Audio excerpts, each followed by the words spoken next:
The train of 4 has been coined to kind of see out of 1, 2, 3, and 4 twitches, where do you lose the twitch? So if you do a train of 4 and you have no twitches, you're close to 100% paralyzed, right? You literally have like no ability to move a muscle, right? So if the surgeon says, hey, your patient's moving, you can say, impossible.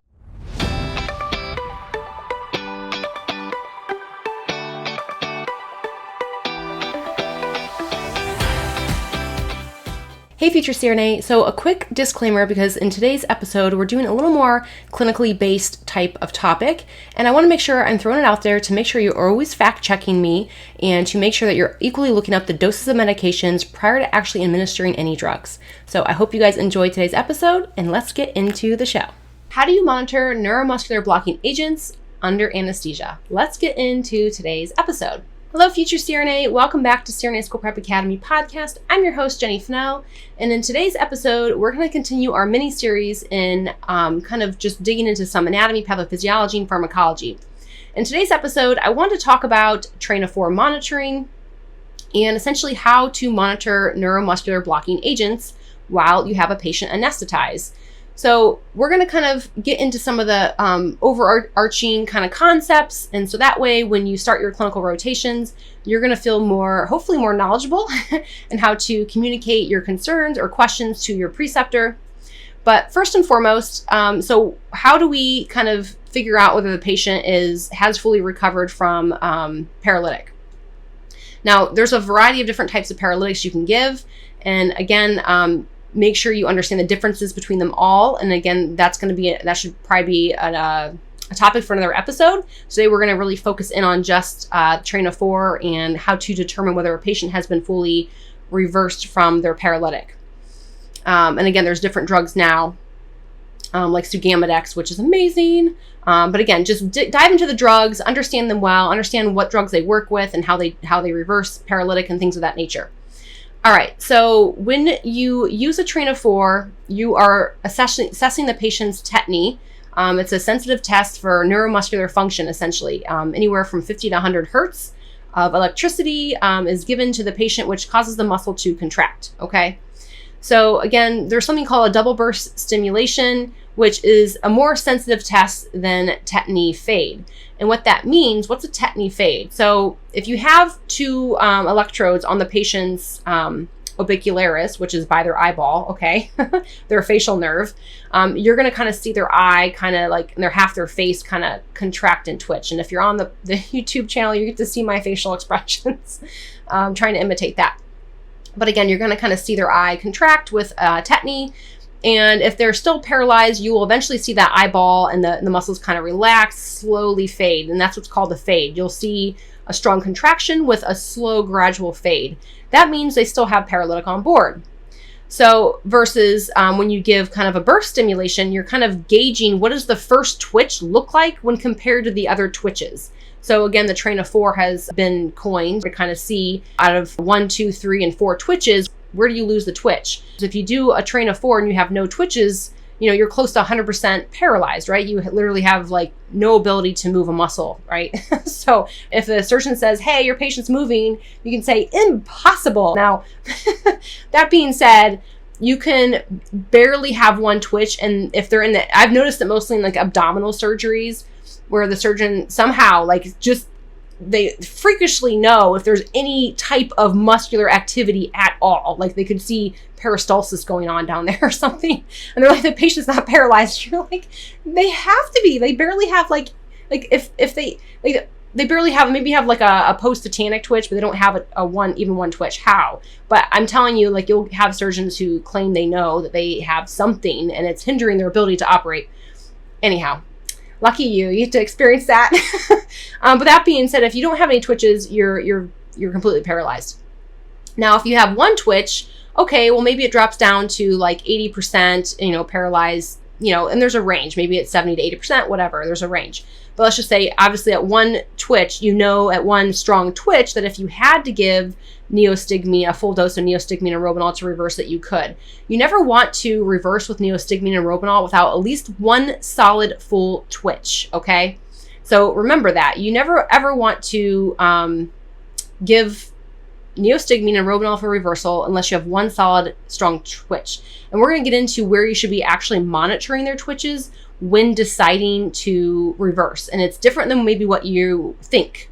I think it's really common to put the twitcher up by the eyeball because it's just the most accessible. You're at the head of the bed. But the reality is it's actually not the best place to gauge the diaphragm muscle in the twitches. So we'll get into more of that a little bit later. But that being said, again, one twitch, okay, you know that they're reversible. You equally know that they're still pretty paralyzed, right? I mean, they're not going to buck on you. They're not going to overbreathe the vent. Like I think one twitch is a good place to be. I don't really see too many reasons to take away all twitches unless there's something like, again, the surgeon really needs it for. There's some type of case the surgeon really needs it for. One twitch is pretty adequate for 95% of the cases that you will ever do for the most part. Okay. Now, if you have two twitches, okay, well, this means that, you know, the patient's still pretty paralyzed. Could they maybe move a little bit? Yeah, they probably could. Could their diaphragm move a little bit? Yeah, definitely could. But they're not going to like overbreathe the vent still really. They may try to have a little bit of respiratory effort, but they're not going to like sit up off the bed and buck and do all those crazy things. Now, when you get to three twitches, then you really have to start thinking, okay, now this patient could significantly buck on the vent, you know, could really show some respiratory drive with three twitches. The surgeon will definitely be noticing at that point if there's something that they need them to be more paralyzed for. And then obviously at four twitches, if they have all four twitches, well then yeah, they're going to be able to move and breathe spontaneously. Now, it doesn't mean that they're not paralyzed anymore. Remember that you can have four twitches and still have 70% blockade. Let me say that one more time because it's impressive.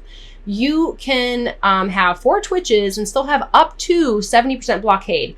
Like I said, if you have like one twitch, maybe you drop to like, I don't know, 85, 90%. And then if you have two twitches, maybe it's like 80 to 85%. And then three twitches, you know, 75 to 80%. And then four twitches, it's like 70-ish%. I mean, so it kind of going from like 99%, 97% all the way down to 70% with all four twitches, you can still have a significant blockade with four twitches. But it does mean that you can spontaneously breathe. But what you will see is they're never going to breathe that well. Like they're going to be taking probably half the amount of tidal volumes or less than half tidal volumes. I mean, if they could maybe have a tidal volume of 500, they're going to be lucky to get 200, okay, with four twitches without reversing paralytic. It could be that substantial. But the trick with having four twitches is once you have four twitches, you then have to determine, do they have fade? How much of this 70% potential blockade is really left? And there's been a lot of debate, you guys, on like, okay, you gave paralytic at the beginning of the case, it's been 4 hours, should you still have to reverse? Obviously, if you know the half-life of rocuronium, you know, it should be out of their system by now, but there's some school of thought that you should always give at least a little bit of reversal just because there could be some receptors still blocked. And especially if you have someone who's maybe a respiratory cripple, you know, there's an argument for both sides of the coin. Some people are, you know, neostigmine is not a benign drug, right? So some people will argue, well, it's not worth the potential side effects or just a little bit of blockade, they'll be fine. And that could also be true. So again, you know, you're going to hear both sides of the coin argued for. I think as long as you're matching neostigmine, if you're just giving 1 and 1, like 0.2 of Robenal and 1 milligram of neostigmine, which ends up being 1 ml and 1 ml based on what they typically are standard concentration. You know, I don't know. I think as long as you're matching, you're not really going to get as many of the side effects, but they are still there. They're not completely something that you have to know that they're still there, but they're just not there in big effects, right? You still will have potential side effects from neostigmine. They're just not going to be the same as if you would give a massive dose of it. And then, you know, debate whether it's worth the risk of your patient having some muscle weakness. You know your patients and their history best. If they're a young, healthy buck, then they're probably going to be just fine. But, you know, if they're an older, frail smoker, emphysema, you know, they probably need all the receptors they can get. So just use your best judgment. And now we have the beautiful drug called Sugammadex. It's amazing. So equally like in respiratory cripples, 100% Sugammadex all day, every day. Like there's really no reason to use neostigmine when you have Sugammadex for someone who is high risk. It is the best way to reverse, rocuronium. So again, if you have the availability to use it, you should. The problem that I'm seeing today, and it just depends on the clinical facility, is some students, depending on where they're training, their facilities like almost always use sugammadex. That's like to reverse almost everyone. They're not getting experience with neostigmine and robenol. And I've had students come to say a pediatric rotation and not understand the max dose of neostigmine and robenol. So they've like overdosed, or, they don't understand how to draw it up or match it, or the potential side effects of it. So do your due diligence and understand neostigmine, because you never know like what clinical site you're going to be thrown into. And not all clinical sites use sugammadex like it's candy, because it's still considered somewhat of an expensive drug. And so it may be on lockdown. Like a few different experiences of mine, it's been different everywhere, but one of the places, if I used it, I had to actually write a note to pharmacy and explain exactly why I used it, put the patient's MRN, patient sticker on it and everything. And I think they needed the paperwork to even use the drug. While other places are like, no, just go take it out and use it as you see fit. Other places, you had to make sure you had a reason to use it. So, it just depends. Well, hello, future CRNA. I wanted to share another daily dose of inspiration from a highlight from our community. This big shout out goes to Taylor. Congratulations on your CRNA acceptance. Thank you so very much for sharing your story. I was accepted into program. Again, I don't disclose that. I wanted to thank the Academy for all the resources in this community for the support and advice. They specifically asked me about being a member of CRNA School Prep Academy in my interview and asked how I think it benefited me. This was my first year applying, and I only applied to 2 schools. I got interviews at both.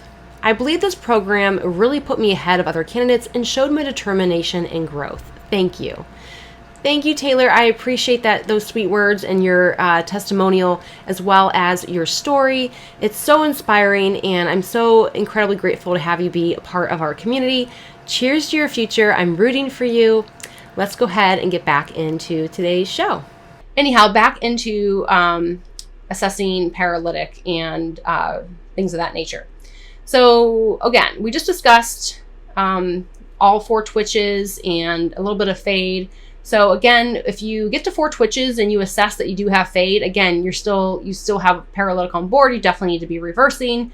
If it's been like 6 hours since you last dosed it and you test someone's fade, I would highly doubt they're going to have any fade. But this is how you would assess that. So a negative test, meaning they don't need or reversal, is a sustained tetany or a sustained contraction for 5 seconds. And that's 1 1,000, 2 1,000, 3 1,000, 4 1,000, 5 1,000. It's a long time. It's not like 1, 2, 3, 4, 5. You actually have to hold it there for 5 seconds and make sure you don't see that fade. If that's the case, cool. You don't have to give any reversal. One caveat to this piece that I, again, have seen being a problem is if you're waiting till literally the end of the case to do this and to test them, and they're kind of maybe partially in that emergence phase where they may or may not have some recall, keep in mind that hurts. Test it on yourself. Having 100 hertz, that's not going to feel very good. And can you imagine having that electricity going right into your eyeball and cheek area? It's like someone zapping you with. Have you guys ever used those bugs electrocutors? We have one. It works really well. But literally electrocutes flies and stuff. Imagine you'd be electrocuted on your eyeball. It wouldn't feel good. So keep that in mind. If you're just questioning whether or not they're ready to extubate and you do this, I'm not saying not to do it, but just be cognizant that they may or may not have recall when you zap them, and be nice. There could be other ways to assess whether they're ready to be extubated versus shocking them. And really, this is why you need to be doing this well beforehand, if possible, versus waiting until they're ready to pull the tube and then questioning, well, maybe they're still weak from paralytic. At that point, this tool that we have, to look for tetany is kind of cruel at that point.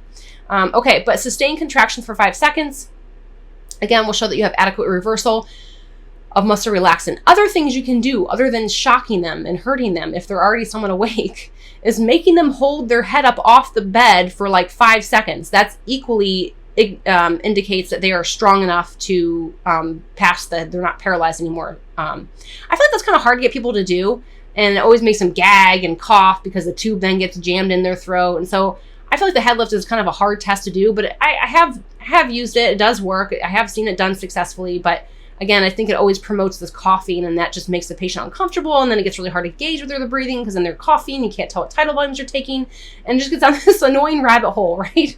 The other thing, too, is the hand grasp, which is a really common thing you're going to see is squeeze my hands. And This is equally can be hard because sometimes they're like comfortable and they're sedated. They may be reversed from paralytic. They may just be like, yeah, I don't really care. Like they're just so comfy. They're just like, they don't care about really tightly grasping your hands, or just they're awake, but they just barely give you anything. And then, or maybe they do one hand, not the other. And so it can be hard to get them to elicit the response you want when they're still kind of groggy and waking up from anesthesia. But again, this is when it kind of, you have to gauge on your end tidal CO2, the tidal volumes you're taking. When's the last time you dosed paralytic? Did you reverse? Did you not reverse?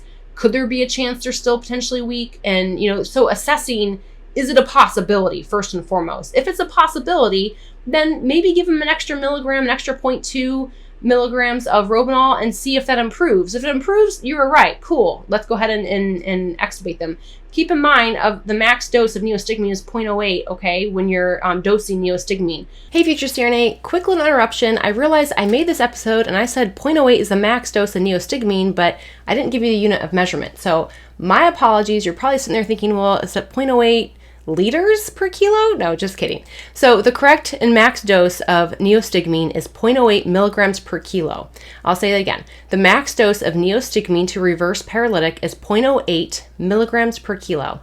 All right, thank you, and sorry about that. Back to the show. Neostigmine in itself, if you give it, like, it can actually cause weakness if you give too much of it. So that is why, for like an adult, right, they say the max is like 5 milligrams always is the max dose. But keep in mind, if you have a really petite little female who's only 40 kilos, you still have to make, the max dose is not 5. The max dose is 0.08, okay? So keep that in mind when you are dosing neostigmine, and making sure you're cognizant of what the max dose is for that patient and their weight. But again, like I tend to, if I know the max dose for the patient, I tend to give a little bit less than that to see if that gets me to where I need to be.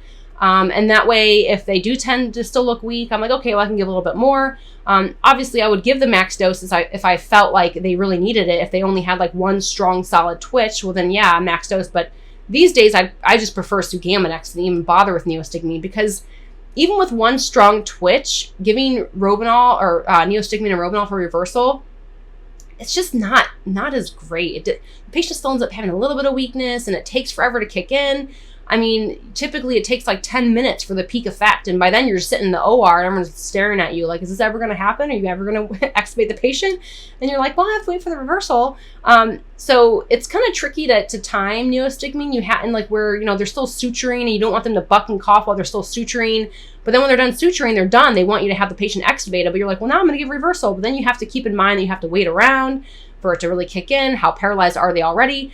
You can usually get away with waiting to give neostigmine or Robenal till like they're completely done suturing if you already have 3 or 4 twitches.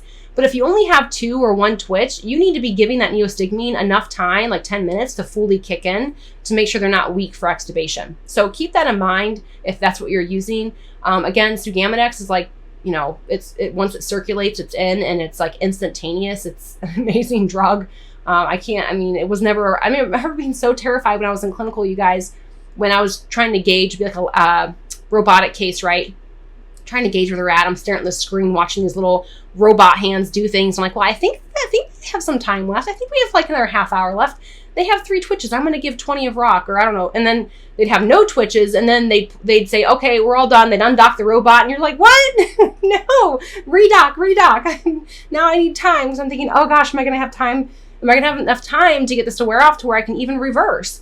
There were times where if you don't time the paralytic well, then at the end of the case, you literally couldn't even do anything. You couldn't even reverse, because there's no way to reverse the paralytic without at least 1 solid twitch. So it was really critical that you thought about the timing of paralytic. And I think now with Sugamidex, people have kind of gotten away from that a little bit more, because obviously they know they have a backup reversal agent that's quick and easy, and you can have no twitches and not be in trouble.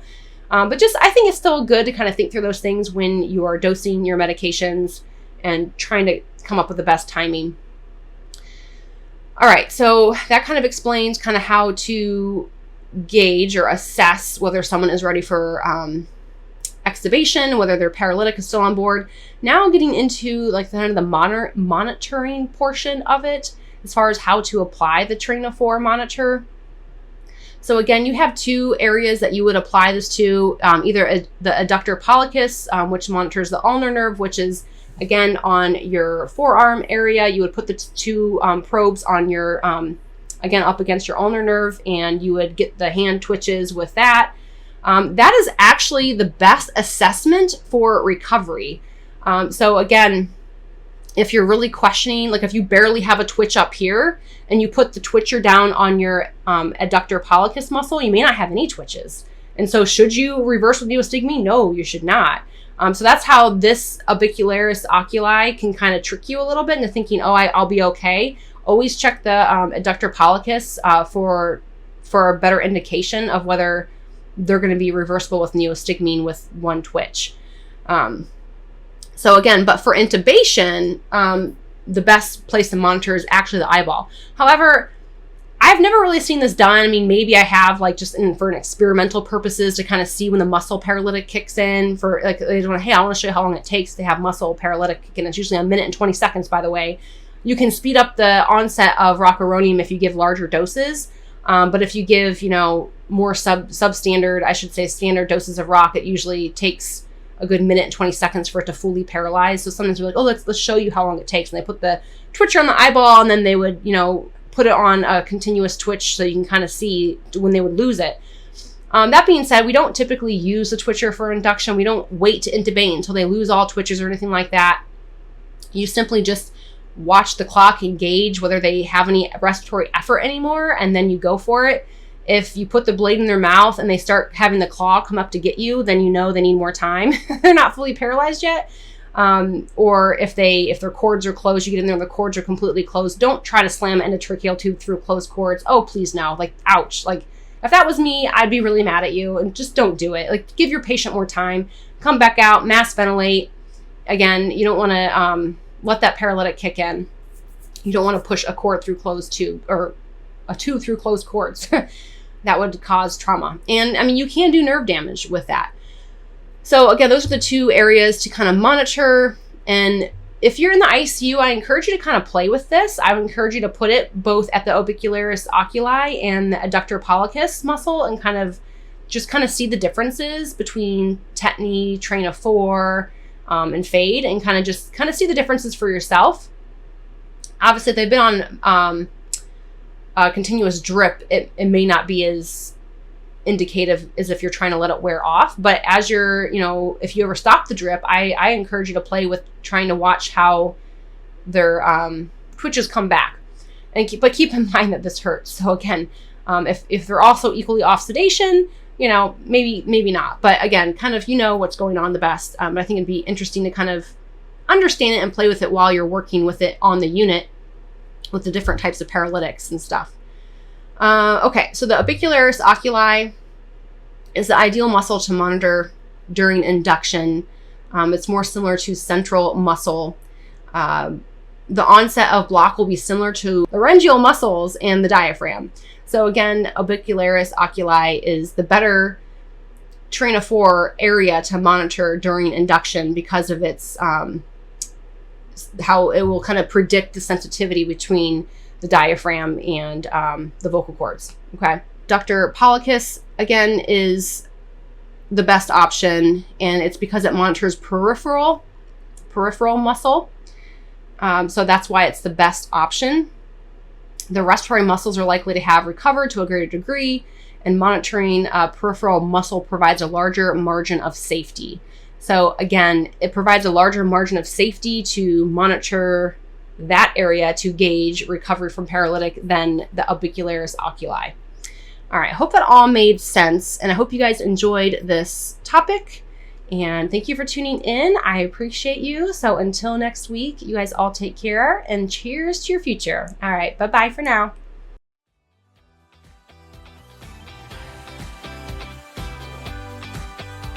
Hey Future CRNA, as always, I appreciate you and your loyalty. Thank you so very much for tuning in this week. I'd love to hear from you, so screenshot this episode and share it to your IG stories with your biggest takeaway. Don't forget to tag me at CRNA School Prep Academy so I can personally thank you. Be sure to head over to CRNASchoolPrepAcademy.com to check out our blog and gather free resources to help you along your CRNA journey. Stay strong, and I'll see you next week.